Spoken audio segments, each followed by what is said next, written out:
This is Resonance 104.4 FM. That's inflation for you. I'm Nick Hennegan. Satsukal, Naramushka, Salam Alaikum, Morad Bab, Ambinya. Welcome to another edition of Literary London, where we talk not only on bohemianbritain.com, but on YouTube as well, because if you're listening in stereo, you can probably see us. Oh, yes. We're in vision again, as often or occasionally happens. And I'm very pleased to say my beautiful guest this edition is none other than the writer Sam Cullen, who, literary London, we can't get more London than this, really, has written a brilliant book about London's lost pubs. Hello, Sam. Good afternoon, Nick. And I thought you were talking about someone else when you introduced me in such a warm way, but it is me, so thank you very much. Yeah, and of course we know each other now because we did a little session at the Chiswick Book Festival, which was rather good fun, wasn't it, on stage? And I Yeah, think in the bar afterwards as well. Yes, yeah. briefly. Well. I think it's what they call a professional debrief, isn't it? That's exactly right. Spot on. Yes, I shall write that one down for later. Yes, it was marvelous. So, we'll talk a bit about you as well and your writing process. But I mean, the books, in a sense, it could be quite a negative thing because you're talking about pubs in London that are no longer here anymore. But it's Yeah, not, is yeah, it? but it's not exactly, Nick. Without, referencing the people who've made an awful lot of money this year on a comeback tour, it is very much don't look back in anger. It's very much a celebration that the places exist in the first place. And it goes back 20 to 25 years. So I haven't been to some of them. I think it's to just make sure they aren't forgotten. And it's looking back at the curious characters that inhabited them over the years and shining a light and making sure we remember about them. And how many pubs are there in the book? 204. It would have been 205, but somewhere reopened during the editing process, so I took it out. It's presently shut again, but I am told it will reopen. So I had to be honest and take it out. So it's 204 across all 32 London boroughs and the City of London as well. So there's a good geographic spread. I mean, we must talk. Obviously, we'll talk about the pubs themselves. But what gave you the idea to do this in the first place? I think I'd previously co-written a book with a good friend of mine called Watching the London Pub Name. And it looks like where the pub names come from and the etymology and what they link to local history. And in doing that, I'd always been looking for the pubs with interesting names, and inevitably, quite a few popped up that were no longer with us. So I sort of had them, put them to one side. You end up with a list of a dozen or so, and you think, oh, that's a shame. Well, it'd be interesting to write something about them. And also I looked and saw no one had done it. There were excellent books about London's lost music venues by the fantastic Paul Talling. Lost Rivers, he also does Derelict London, but there wasn't something solely pub related. And I thought, well, I think I'd find it quite interesting. Hopefully other people find it interesting. So I thought, why not give it a go myself? And it must have been, I mean, how did you do the research? Because obviously the pubs are no longer here anymore.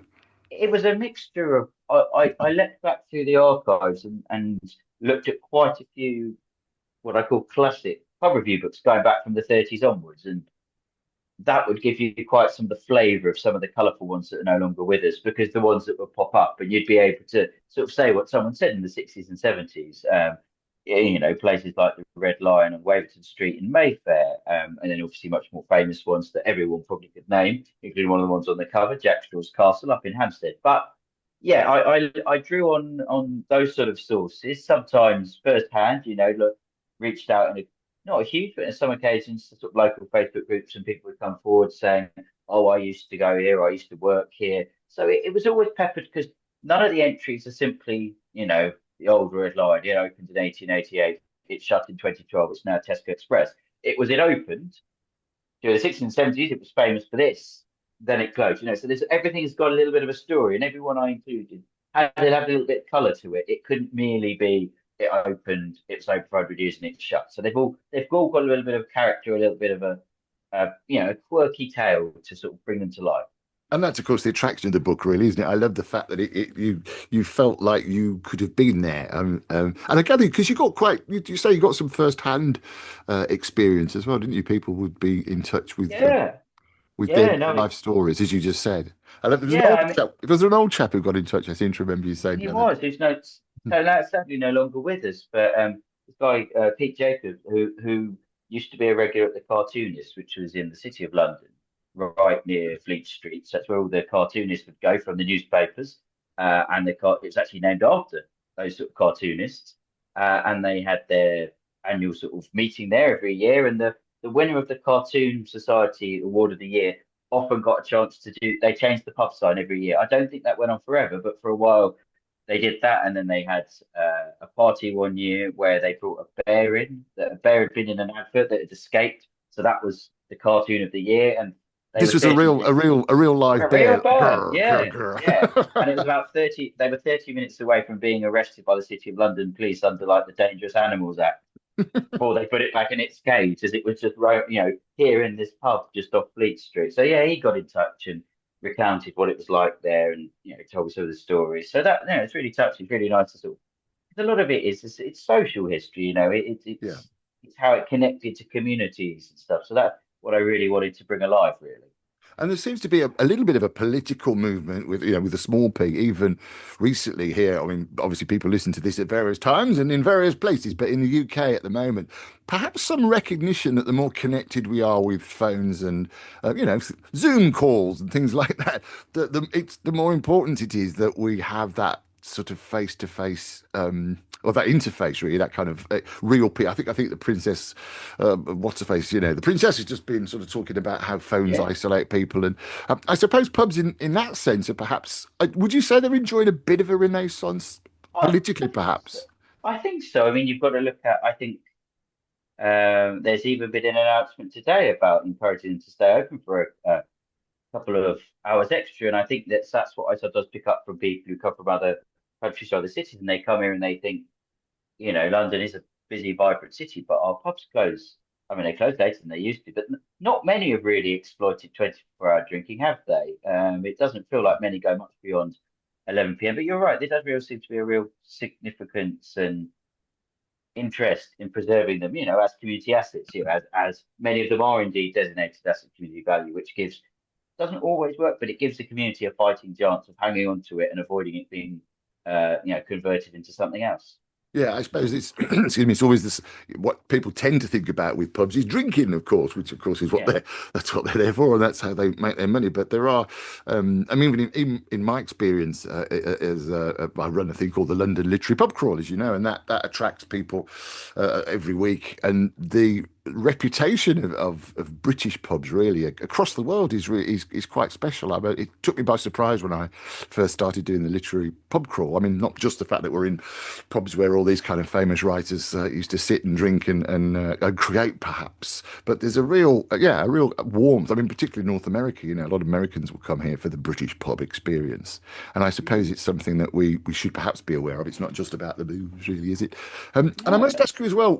Well, I've got to get onto your favourite pubs in a minute, but yeah. just about because it's literally London, and of course we have a lot of writers who listen to this. What was your writing process actually sort of getting the book done? I mean, what Oh, programs did you use? Are you longhand? I mean, I guess because there's so much research, you would have had to be fairly digital about it.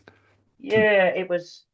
I sort of went to when I was going to the archives and stuff. I was sort of scribbling down notes, which obviously I'd go going back to look at like a few weeks later. Go, what on earth have I written there? And end up having to go back a second time. But it was a lot. There's a lot of source-based stuff. So I had my sort of notes and threw it all together. It helped because the way I've organised it is geographically in A to Z. So I had my entries and sort of shifted them around a bit, but I sort of did bits, and some bits I did really early on, some bits I did later on. Then I go, oh, I probably need one or two more in a certain area, and I go, well, I really need to, leave no stone unturned to maybe include one or two more from say Harrow or one or two more from Barnet, because I wanted to get that geographic spread, and it was sort of just totting up the entries. But as I said, it started from sort of going to the archives and picking out the key quotes and the things that I thought, well, that adds a bit of colour, and then sort of weaving my intro and narrative around that. But the entries are of varying length. Some have got lots to say, some are a bit more succinct. But so it was sort of dependent on the source material. Yes, and you write. Do you use a particular program for writing? No, no, I just put it through Word. I'm not, I'm not glamorous. No, if anyone could suggest any better, please do. No, I just whacked it in Word, and did that. And then as it got towards the end, I was like, oh, where might there be photos? And I was sort of trying to guess that and think, well, that breaks that bit up, that breaks that bit up. I didn't do the formatting, the publishers did, but I was sort of started to try and visualize it in my own head. So yes, that's how it all came together, really. And how long did it take you from, I mean, let's Ooh. say initial idea to the final draft? Well, I think I pitched the idea in like Feb 2023 and sort of got a green light to do it by March. I probably started writing, doing the research in April, and I put in a first draft, there's sort of revisions, first draft on Halloween 2023. So it's a spooky evening to get that in. But there was on and off, but then I sort of there was a sort of real push towards the last 6 weeks or so. So what had been a summer of sort of taking days of work to do some writing and getting distracted because the weather was too nice. In September, I'm like, no, I'm really going to get down to this now. So September and October were the quite right. I've got all the notes here. Just get on with it. Let's put stuff in, and that was a sort of quite intense six or so final period, 6 or so weeks. Going through early drafts and stuff. Yeah, there ain't nothing like a deadline, really. So, No, no, no. Even if to some extent it's a you could always shift it for a couple of weeks, but I thought, no, 31st of October, that seems quite solid. We'll go to that. And did you kind of, I mean, I get that completely as well, the idea when you take time off to do some writing, because you've got a proper job as well, haven't you? A real Yeah, job. yeah, yeah. No, this is very much on the side.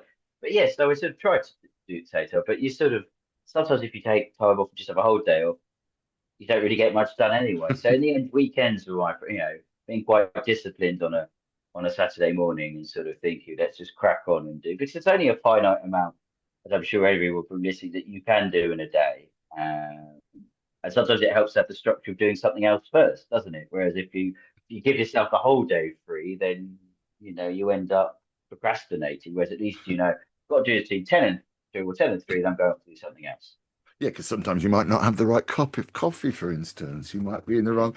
I'm joking Fun's slightly. in I the was, wrong place. yeah, exactly. That's right. Yes, I've just had to. I'm talking about you, Steve. Stephen Jackson is a writer mate of mine in the Midlands, and we were having a chat about just that very thing about deadlines this weekend. Yes, that was very pertinent. I'm Nick Hennegan. I'm talking to the author, Sam Cullen, who has written a book called London's Lost Pubs. And we're in vision as well. We're not only are we on YouTube, but we're also on bohemianbritain.com, which I think is going to be renamed literarylondon.com fairly soon for some reason. So don't forget, if you'd like to get in touch, as always, if there's anything happening in the region, although, as you know, we often spill outside of London, then do get in touch. You can get me, as always, at radio@mavericktheatre.co.uk, radio@mavericktheatre.co.uk. Or, oh, I've got my own now, yes, Nick, Nick, at bohemianbritain.com. Ooh, yes. Nick, Nick, Nick at bohemianbritain.com. And I'd have to say hello as well to Kath in California. She's been in touch. Hi, Kath. I haven't heard from her for what, 3 weeks? Kath has been emailing for a long time, and she apparently always listens to the show on the beach. Yeah, I mean, I just like to believe that. I like to think that we're actually in America now. Yeah, and Kath's looking out to sea and thinking about London pubs. So um, we've got to come into the kind of the meat of the matter, really, and that is the pubs themselves. So, um, gosh, did you have a favourite? I mean, it's like choosing a favourite child, isn't it? Or is it what were the stories that really stuck and resonated with you? Because you're a London boy as well, aren't you? Yeah, Yeah, well, I'm originally from Brighton, but it's not far, is it? So it's sort that's of it. London by the sea almost. So, but Yeah. I've been here for the best part of 20 years. It's a very good question. I think it varies. I'd love to have gone to. I'd love to have gone to the Paver Arms, which was an Art Deco pub just off Westminster, and the description of it at the turn of the century, at the 2000s, was I think someone like Time Out may have called it London's most complete Art Deco pub, and it had like the uplights, sounded like it had like nice red seats or mirrors, and all the different bits. Like there was the restaurant bit and the saloon and the stuff, all of that. I would have liked that because I'm fascinated by architecture as much as I'm fascinated by pubs, and I think that would have really, uh, I would have really been taken by that. I think also, as I say, some of those city ones, I'd have been quite curious to go to the cartoonist and run into some of the cartoonists like sketching away the political shenanigans of the time. And a sort of mixture. I think. obviously, for bizarreness, I would like to have gone to that pub, the Georgian Dragon, off uh, just off Black Prince Road in Vauxhall, the one that had a swimming pool in its back garden. And it's well worth, if you go onto YouTube after watching this, watch this in full. Make sure you've caught up with all of Nick's episodes. But once you've done that and you're waiting for his next exciting installment, look up Georgian Dragon Public Houses Thames. And there's an old 1983 news report about how a pub in Vauxhall puts a swimming pool in its back garden. And it is absolutely fantastic. And I think God knows what that would have been like, but those sort of tickled me. Stuff like that. Maybe Old King Lud that was up by near Blackfriars, Ludgate Circus, especially if I'd gone in the 80s when Dale Winton did a stint as a DJ there for a couple of months. So I'd have liked to see Dale Winton on the decks. He did an interview with The Sun in the 90s, called it the most dodgy, depressing place he'd ever been into, but he lasted 3 months there. So yeah, I think those are a selection of them, and obviously experience the fullness of Jack Straw's Castle. Because that's obviously got a tremendous amount of literary collections. From Dickens, Dracula, all those things that comes up, being up on the heath. I think I'd like to have gone to Jack Straw's Castle as well. I may have once sat outside with my parents in the child, but I definitely never went inside. So I'd like to have experienced a bit of that. But lots of them, I think, apart from one or two of the ones that sounded a bit more edgy, maybe not the barge pole in Thamesmead, or the one you told me about, Nick, that you went to, the Wat Tyler in Kidbrooke. Maybe I would have not minded giving them ones a slightly bit of a miss. Yes, I did have an interesting night there a few years ago. It was actually a few years ago in the 70s. Yes, yeah. I think, yes, that's right. I was with some ex-dockers and we had to leave because apparently someone had just robbed Harrods. I don't quite know. So this was about 2 o'clock in the morning, but yeah, it was marvelous. I suppose I mean, are there any particular human stories or particular individuals that stand out to you from the book?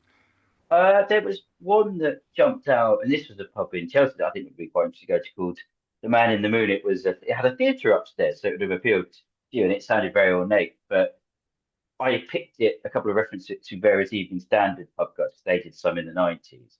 And in the first edition of one of the 93 or 94, they describe this man who goes there and drank 10 pints a day, and he was a regular there. And then in a later edition, it had some changes made.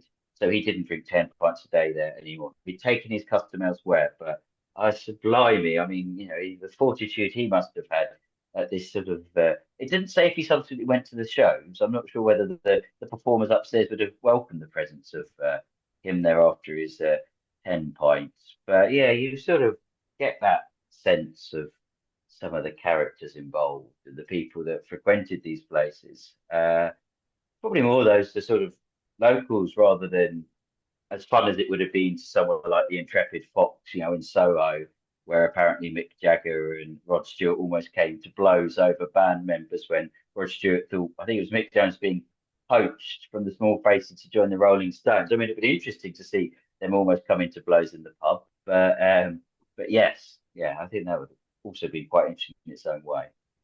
Yeah, and other pubs that are sort of geographical. Well, I say geographical pubs. I mean, because was it the first Irish pub was on Fleet Street, apparently, and They the Polish. claimed They, yeah, And I think that was one where, as someone who's certainly passed fairly recently, who wrote some, Martin Cornell, I think his name is, who's written some really super well. It was, yeah, the Tipperary claimed that, and he did some, it's a very old historic pub, but not as an Irish pub. And he'd gone back to the censuses about it was Old Boar Street and this and that. But yeah, they're fascinating, the ones that, the sad were the ones that have been there for hundreds and hundreds of years ago. There was one, the Tiger Tavern which was rebuilt in the 60s, but was by the Tower, the Tower of London. And that had all these sorts of stories about allegedly there was a tunnel when Queen Elizabeth I, not second, was in the tower under the Queen Mary, and that her pet cat was in mummified, all this sort of weird stuff that you're not sure you believe or don't believe. And only it was rebuilt in the 60s, and they had this bizarre ceremony where they checked the beer was all right by having someone sit on the seat and they'd sort of pour beer on the trousers. And if they got up and they didn't stick to it, the beer was good.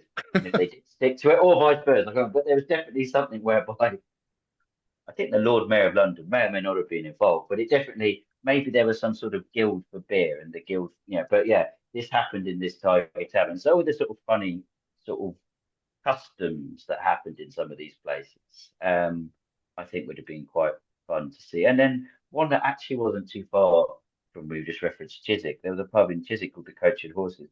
During the 70s, they put a stream in it. We've heard of theme pubs before, but stream takes it to another level. I'm not sure if that was a particularly successful innovation. Yeah, that was briefly a stream pub in the Coach and Horses on Chiswick High Road, which is gone now, but the building in its place effectively has kept the frontage. So you'd look and think, oh, wasn't that a pub? But not anymore. Yeah, I did quite. I mean, again, staying in West London, which is where I'm lurking, there's the Raven. I think we popped in there, didn't we? Yes, From me, we did. a pre-briefing. It was a pre-briefing, A and I quite like pre-brief. the fact that there was the maternity hospital around the corner, which is now flats, of course.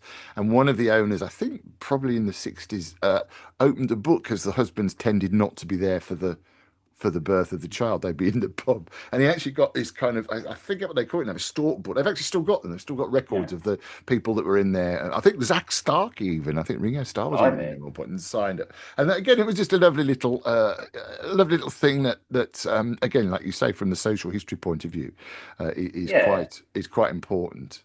I mean, and so what's next? Are you going to do part two, I suppose? I don't know. I mean, it'd be nice to do it the other way and say celebrate pubs that have reopened, because obviously some do that. I don't know. I'd like to do something else about pubs. It's always interesting to write about pubs, but I think there's all different things that go on. And maybe the best way to decide what to do next is to do some more field research in various many different pubs. But there's all sorts. I mean, I did want to think you could have ones at extremes, like, but it would cost a lot in travel. What is the most westerly pub? The last one by Land's End, and then one up by blustering at John O'Groats, then off at like be up to like the Outer Hebrides and stuff. But that would be a bit that's more logistically tricky than as big as London seems. It's easier to get to Upminster than it is to Orkney and stuff. But yeah, something curious, something that sort of makes people think.